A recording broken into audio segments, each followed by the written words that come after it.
नमस्कार दोस्तों, जय हिंद। दोस्तों, सनातन धर्म, जिस धर्म में हम जन्म से लेकर मृत्यु पर्यंत जीवन यापन करते हैं, जिस धर्म का मूल ही वेद है, पर क्या कभी आपने सोचना शुरू किया? क्या कभी आपके मन में जिज्ञासाएं उत्पन्न हुई? सनातन धर्म का अर्थ क्या है? क्या है सनातन धर्म? इसके जो मूल है वेद, वह कितने हैं?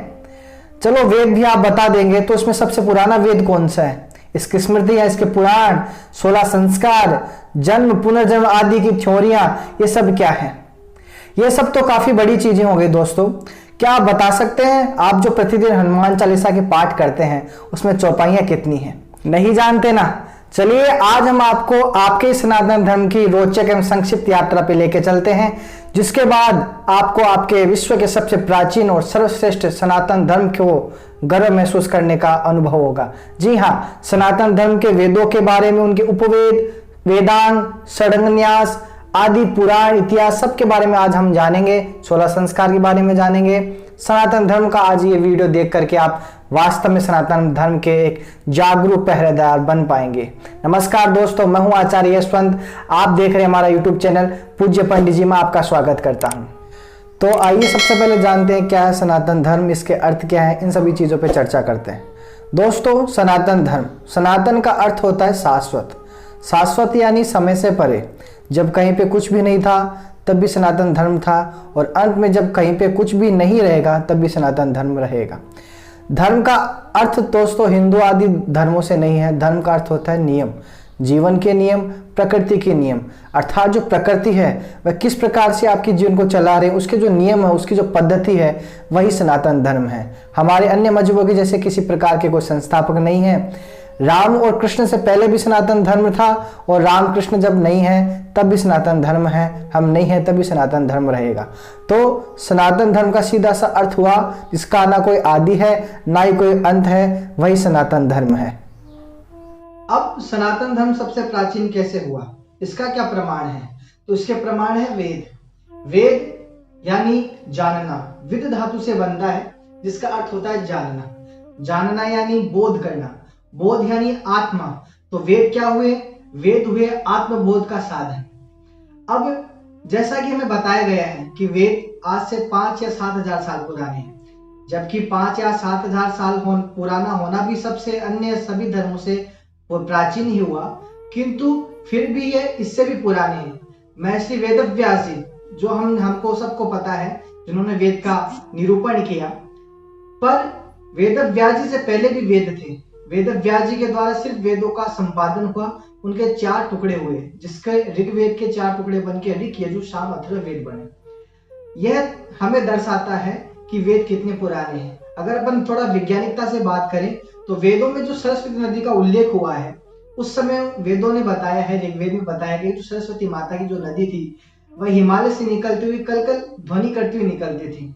और आज की वैज्ञानिक दृष्टि में जो सरस्वती नदी है वो आज से लगभग 8 से 12 हजार साल पहले लुप्त हो चुकी है। तो सीधी सी बात है, लुप्त होते समय तो कोई नदी कलकल नहीं बहती होगी, और अगर उस वेद में किसी नदी का कलकल करके बहने का वर्णन है तो सीधी सी बात, उसे विलुप्त होने से पहले का वो समय रहा होगा।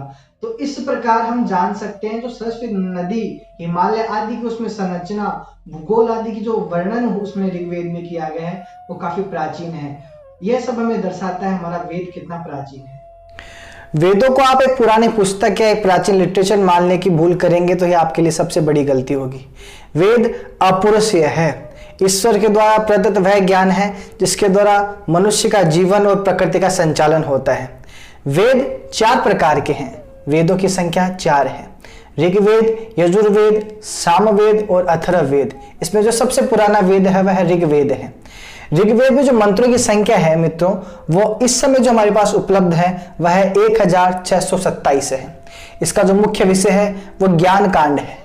ज्ञान यानी कि ध्यान साधना से लेकर समाधि तक का संपूर्ण ज्ञान, और इसके साथ साथ इंद्रादि, सूर्यादि देवताओं की स्तुति भी इस वेद में की गई है। उसके बाद में जो दूसरा वेद है वह है यजुर्वेद। यजुर्वेदों के मंत्रों की संख्या है लगभग 1000 प्लस जो हमारे पास अभी उपलब्ध है।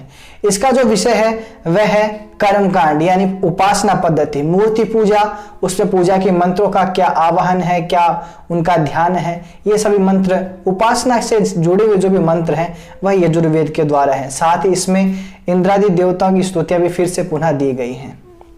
सामवेद, इसमें मंत्रों की संख्या 1875 से भी ज्यादा है। इसमें जो विषय है वह है ईश्वरी उपासना, वो भी संगीत क्रम से। इसमें जो मंत्र है वो गद्यात्मक है। इसका जो विषय है ईश्वरी उपासना के साथ साथ यज्ञ आदि क्रिया भी है।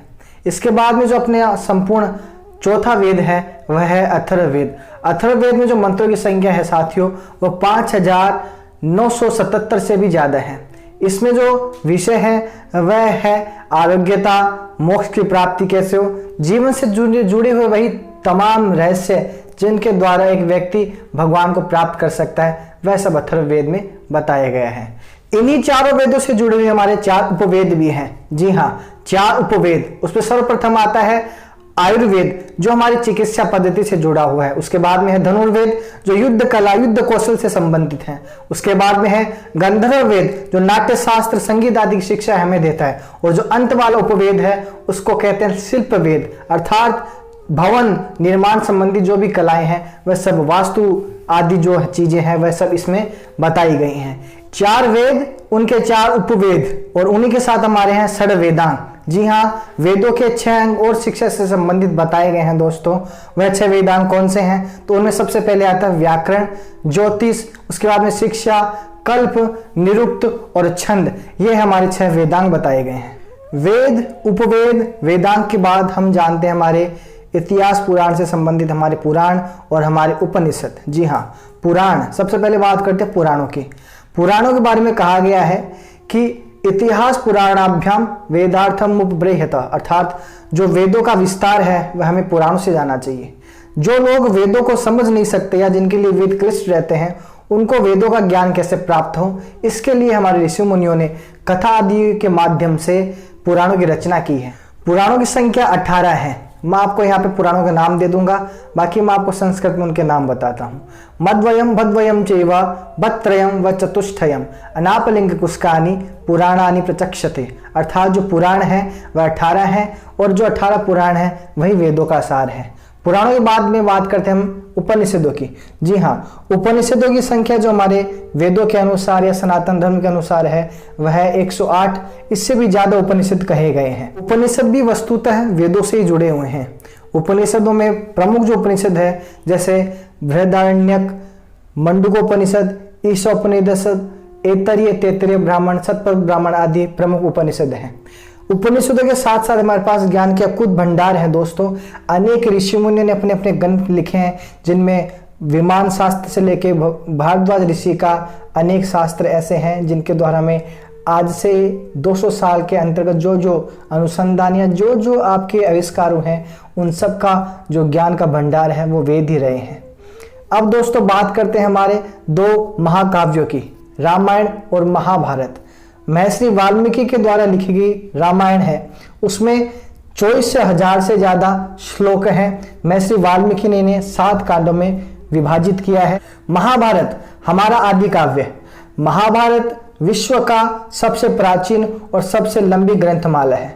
महाभारत में लगभग 1,10,000 से ज्यादा श्लोक हैं जो गद्यात्मक और पद्यात्मक दोनों रीतियों से लिखे गए हैं। महाभारत महर्षि वेदव्यास जी के द्वारा लिखित है और इसमें 18 पर्व हैं। 18 पर्वों में अनुशासन पर्व, स्वर्गारोहण पर्व आदि प्रमुख, भीष्म पर्व आदि प्रमुख पर्व है। इसी महाभारत से भीष्म पर्व से ली गई हमारी श्रीमद् भागवत गीता। जी हाँ, श्रीमद् भागवत गीता जो हमारे जीवन से जुड़े हुए प्रत्येक प्रश्नों का उत्तर देती है, जीवन से जुड़ा हुआ समग्र ज्ञान उसमें है। जी हाँ, गीता जी में 700 श्लोक हैं और 18 अध्याय हैं। आगे की कथा आप सबको पता ही होगी। भगवान कृष्ण ने जब अर्जुन को संशय में देखा, विषाद में देखा, तब गीता जी का ज्ञान दिया था और विषाद और संशय से जुड़े हुए प्रत्येक व्यक्ति के लिए उपयोगी है, कारगर है। केवल और केवल सनातन धर्म ही है जिसमें हम वसुधैव कुटुंबकम यानी जो संपूर्ण विश्व है वह हमारा है।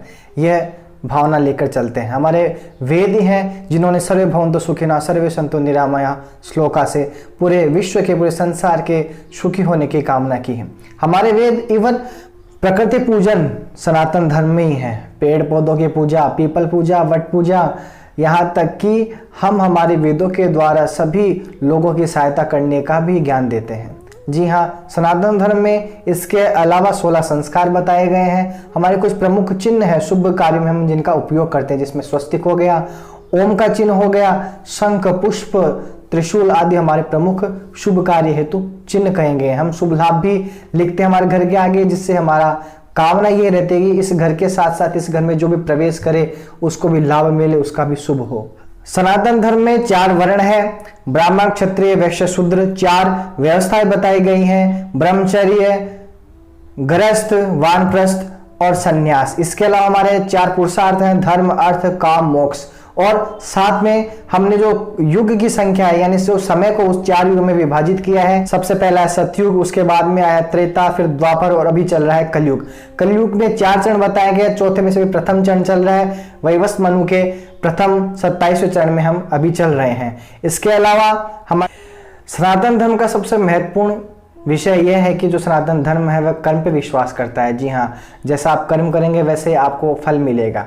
हमारा जो सनातन धर्म है दोस्तों वह पुनर्जन्म पे आधारित है। इसके साथ ही जो सबसे अपना अंतिम और महत्वपूर्ण प्रश्न था कि हनुमान चालीसा में चौपाइयाँ कितनी हैं, तो हनुमान चालीसा में 40 चौपाइयाँ हैं। 40 चौपाइयाँ होने के कारण उसका नाम 40 है। 40 अर्थात 40 चौपाइयों में हनुमान जी का स्तुति या वर्णन किया गया है। दोस्तों, अगर सनातन धर्म से जुड़ी जानकारी आपको अच्छी लगी तो वीडियो को लाइक कर दीजिए, अपने परिवार और मित्रों के साथ इसको शेयर कर दीजिए। अगर चैनल पर नए तो चैनल को सब्सक्राइब भी कर दीजिए। अगर आपकी ज्योतिष और पूजा पाठ में रुचि है तो आप हमारी वेबसाइट www.pujyapanjit.com पे भी अवश्य विजिट करें।